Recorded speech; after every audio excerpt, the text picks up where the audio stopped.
MDMA,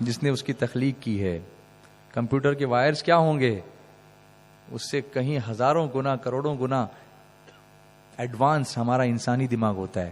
اس کی وائرنگز ہوتی ہیں, اس کا کیبل ہوتا ہے, اس کا نیٹ ورکنگ ہوتا ہے, اور اس کو انرجی سپلائی, یہ بلڈ سپلائی ہوتا ہے جو ہارٹ سے اوپر جاتا ہے پمپنگ کر کے. تو اس میں سیروٹونین نامی ایک نیورو ٹرانسمیٹر ہوتا ہے. نیورو ٹرانسمیٹر جو اعصاب ہوتے ہیں, نیورونز ہوتے ہیں, ان سے نکلنے والا ایک کیمیکل ہوتا ہے جو احساس کے, جو جذبات کی جو اندر مسلس ہوتے ہیں, اس کے احساس کو ایک نیورون سے دوسرے وائر تک منتقل کرتا ہے, یعنی اس کو پھیلاتا ہے. اس کو یہ جا کے یہ نشہ جو ہے ایکٹیویٹ کرتا ہے, یہ ایم ڈی اس کو جا کے ایکٹیویٹ کرتا ہے. یہ دماغ میں اثر ہوتا ہے اس کا, اور اس کی وجہ سے کئی منٹوں سے لے کے کئی گھنٹوں تک ایک کیفیت اس پر طاری ہو جاتی ہے, اس نشے کے کرنے والے پر. اور خوشی کی کیفیت, پلیجر, لذت کی کیفیت اس میں مصنوعی اضافہ کرتا ہے, اور جسم کے اندر فالس کانفیڈنس اور فالس انرجی پیدا کرتا ہے. اب اس کے اثرات کیا ہوتے ہیں؟ اس کے اثرات یہ ہوتے ہیں کہ آسانی سے بھی انسان کسی کے سامنے بھی سبمٹ ہو جاتا ہے, قبول کر لیتا ہے کسی بھی چیز کو. وہ بھلا برا اس کی تمیز اس کے سامنے رہتی نہیں ہے. پھر ایمپیتھی پیدا ہوتی ہے, یعنی کسی کے اندر بھی سمجھ آئے گا آدمی کہ یہ جو بول رہا ہے یہ بالکل صحیح بول رہا ہے, اس کو مان ہی لے گا وہ. ایک چیز یہ, یا کبھی کبھی ایسا بھی ہوتا ہے کہ نیگیٹو احساس کہ ساری دنیا میری دشمن ہے, تو اب کسی کی بات مانے گا ہی نہیں. دونوں ایفیکٹ ہیں, یا تو مان لے گا تو ایسا مانے گا کہ اس کو بالکل سرنڈر کر دے گا, نہیں مانے گا تو باپ بھی بولے گا تو نہیں مانے گا, وہ سمجھے گا یہ میرا دشمن ہے. یہ نفسیاتی طور پر, دماغی طور پر اس کے اثرات دل پر. اور دماغ کے اندر کچھ اعصاب ہوتے ہیں جو سیروٹونین نامی اعصاب ہوتے ہیں, جو یادداشت, میموری, جذبات اور نیند اور بھوک اس پر قابو کرتے ہیں. یہ ڈیمیج ہو جاتے ہیں, اس کی وجہ سے نیند نہیں آتی. تم سمجھتے ہو نشے کی وجہ سے نیند نہیں آتی, اصل میں یہ نیورونز ڈیمیج ہو گئے تو اب نیند کا احساس ہی نہیں آتا ہے, کیونکہ ہمارے دماغ میں سب سینٹرز ہوتے ہیں.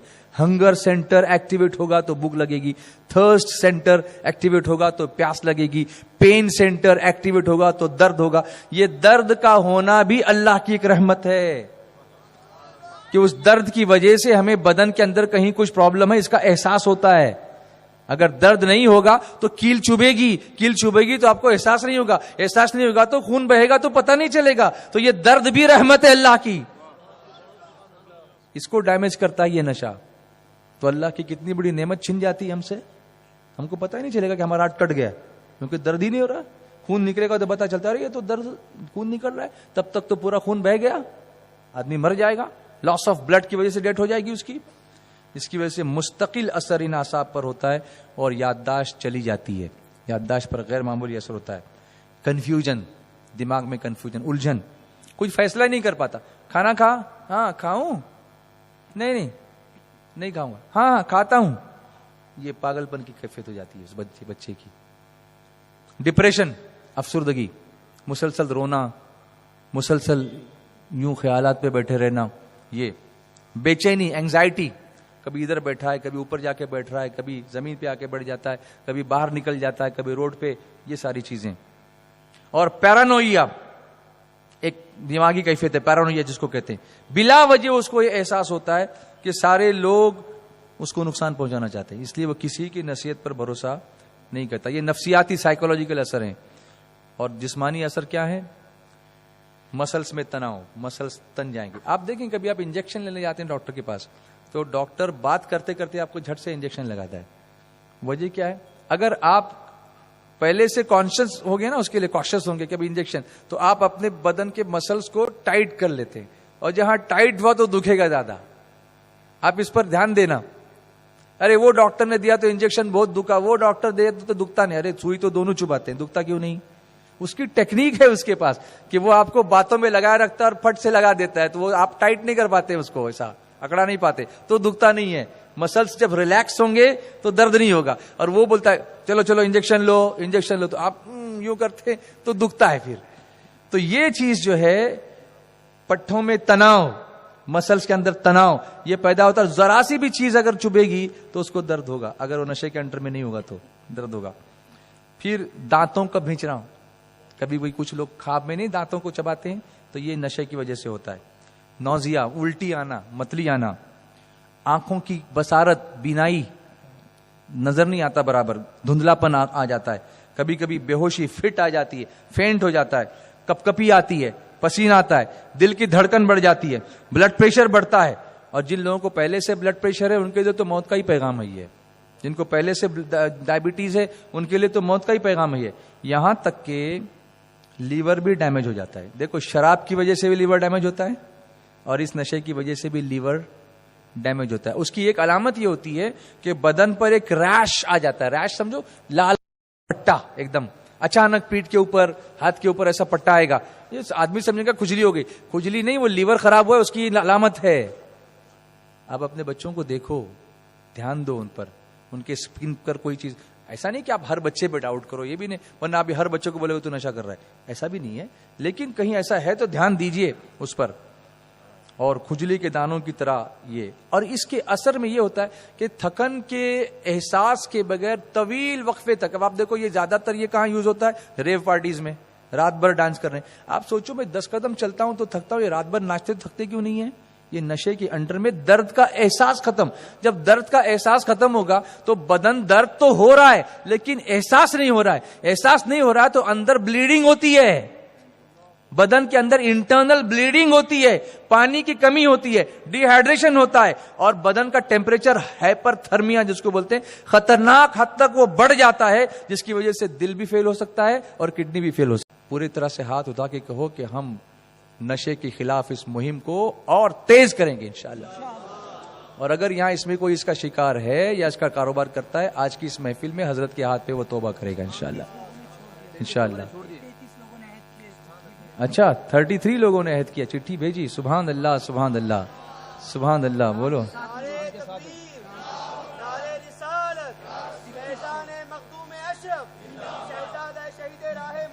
سبحان اللہ، سبحان اللہ۔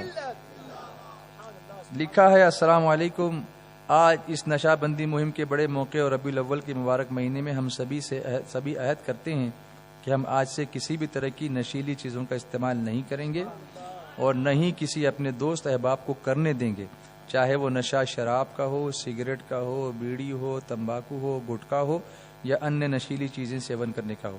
پروردگار ہمیں اس عہد پر قائم رکھنے میں کامیاب کریں۔ ہم سبھی لوگ حضرت معین میاں صاحب اور عثمانیہ کمیٹی کا تہہ دل سے شکریہ ادا کرتے ہیں، سبحان اللہ۔ اور ان لوگوں نے اپنے نام بھی لکھے ہیں اور یہاں پر سگنیچر بھی کی ہے۔ تو اللہ تعالیٰ جزائے خیر عطا فرمائے، ان سب کو توبہ پر استقامت